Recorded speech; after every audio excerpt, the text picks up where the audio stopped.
An incredible lesson I've learned about myself is that the greatest way for me to release my inner self is through artistic expression.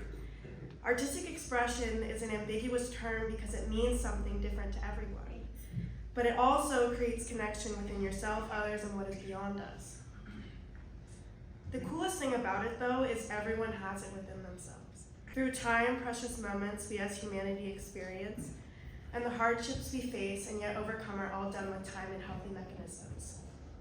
Time and artistic expression, I can promise you, will be your hand in hand throughout life itself. Last summer, I went through something that ruined the way I looked at people and my future a couple of weeks before I attended Rhode Island School of Design's pre-college program for a month and 2 weeks. But going to this place for art provided a healthy step to heal. The first weeks were challenging. I struggled carrying my heavy heart as well as adjusting to a new environment and all the unwanted thoughts in my back.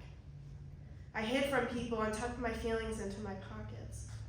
Despite feeling this way, I had a fine time focusing on my classes.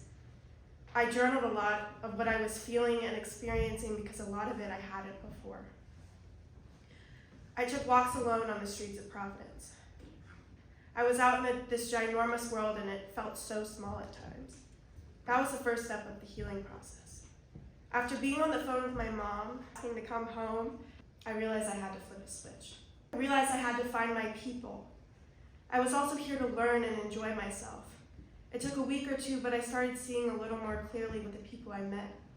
I appreciated the little gestures they did, like knocking on my door to check in on me, looking me in the eye when we were making conversation, and most importantly, providing a gentle space and bandages for the wounds left unopened. I started taking walks and going out with these friends on the streets of Providence, but I still enjoyed going on walks by myself. We can all do so much to help ourselves, which is why we deserve to surround ourselves with people we trust. I also kept seeing butterflies and became interested in their spiritual meaning as it related to what I was going through perfectly. I was transformed, and I had found the parts of myself again that I had lost temporarily. Mostly everyone here knows I am an artist by hand and mind, and I create eerie and intriguing pieces. I like to make people question and stop in their tracks, to think about the meanings behind what I create. Not many people know that I am also a writer. I write almost every day. I will pass something I like, I write about it. A person in and then out of my life, I write about it. Everything touches me so deeply, so I write about it. That's what helped me take the difficult steps in life. I have to admit, there are times where I've been so low or so angry that I didn't want to use my tactics. I've been exhausted. I've been defiant, I've been stubborn, and will yet go through difficult times throughout my life. But I will always bring myself back to a space where I can grow and heal in my own time. By giving yourself the time that you need to get back up is what can be best for you. But I am here, I am strong, gifted, and I am alive. Shout-outs. I would like to thank my therapist. I will never forget the first time I opened up to you, our first session in 7th grade, and how relieved I was after it. And the more I continued to talk to you, the more I discovered about myself and the world around me. It scares me a little to think I may have turned out differently if I hadn't asked for help. But I am so thankful for your guidance in my young years, and I hope to continue talking to you in college. Mr. Tomlinson, you became my ACE teacher in what I believe to be freshman year, but you are not just that to me. I look up to you in many ways and your strength and your own morals. Thank you for supporting me these last few years.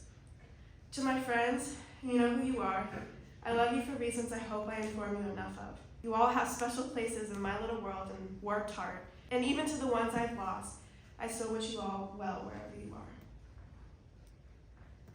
are. Mom, you're so empathetic, and that is one of the greatest lessons I've learned from you. You see both sides and say the world is your oyster, because it's true. I've established that quote in my life and will always remember your words of wisdom. I love you. Cooper, you're not here, but you're a pain, but one of the most beautiful characteristics you have endured is generosity and understanding. And sometimes I catch you giving me advice when I don't want to hear it, because that's what big sisters do. They get annoyed with their younger brothers. But it's because you care. I hope I tell you enough, but I'll say it now, I love you. Dad, you're so hardworking and organized. It's a little intimidating, but it's inspiring. Also our banters at the dinner table and you finishing with, "You could be an attorney, Maddie," makes me laugh. I love you. And to the rest of my family, friends, and other faculty here, because I can only shout out so many people, and people I've talked to once, it's little interactions and gestures that can make the greatest impact on your journey. And last, a shout out to myself for finding the courage to keep on moving forward and sticking with my passions. Yourself now will always look ahead, continue to grow, and aim high for her dreams.